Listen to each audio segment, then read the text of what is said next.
everybody.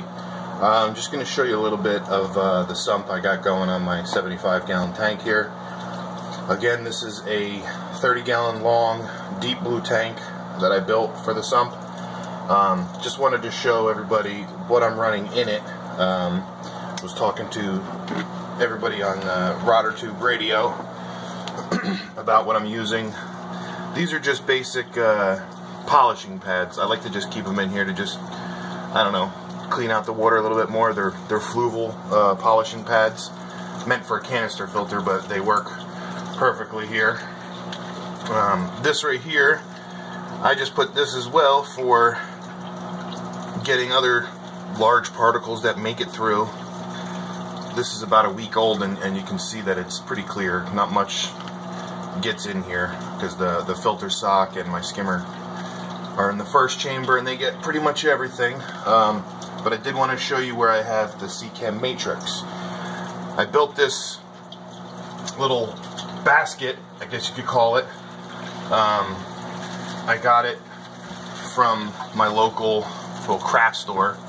Michael's is where I got it from. But I made it the exact size to fit into my last chamber here, and I just used a bunch of zip ties to hold it together and then cut the zip ties off nicely. But this holds about, I would say, 4 bottles of Seachem matrix. It's good for the biological bacteria. Down here is the poly filters that I was talking about as well. This is where I keep them right before they enter into my return pump stage.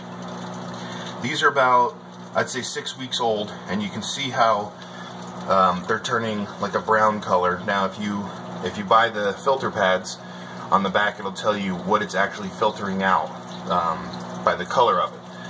But you can see here there's the matrix in there, and then you can make it taller, wider, whatever size sump you have. It's a little tough to get into. There you go, and then just drop it right in. And all my water just goes through there. I'd say maybe once a week I take it out and just give it a little shake. Sometimes I'll even stir this stuff up here. Sometimes when I stir it, you can even see like all the copepods going crazy in there. When I do this, sometimes they'll make it to my return pump and they'll be on the front of my glass in my display tank. But I haven't stirred it up in about 3 weeks. And you can see it's not too bad in there right now.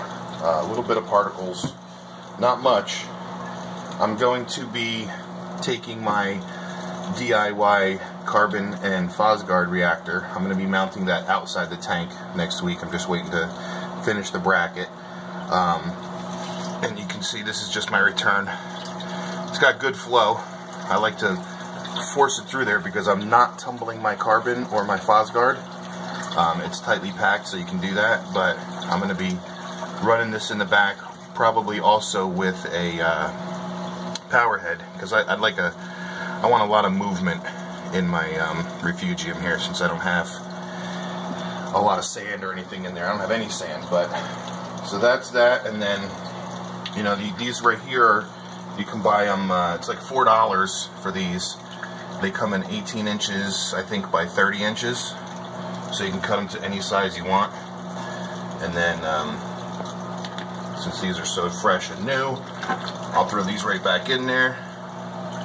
But you could also just take poly filter, you know, the polyfiber stuff, throw that in there. You can put whatever you want in it. But that's it. So let me know what you think. Oh, and just in case, this is my Aquamax protein skimmer. This thing's been working wonders. I cleaned this out last night, and it's, I don't know what time it is this morning. It's before noontime, but you can see how it's already pouring out, or pulling out some good stuff. But it's super quiet. You can't even hear it. But this is the Aquamax Cone S1 protein skimmer, and that's it. So let me know what you guys think.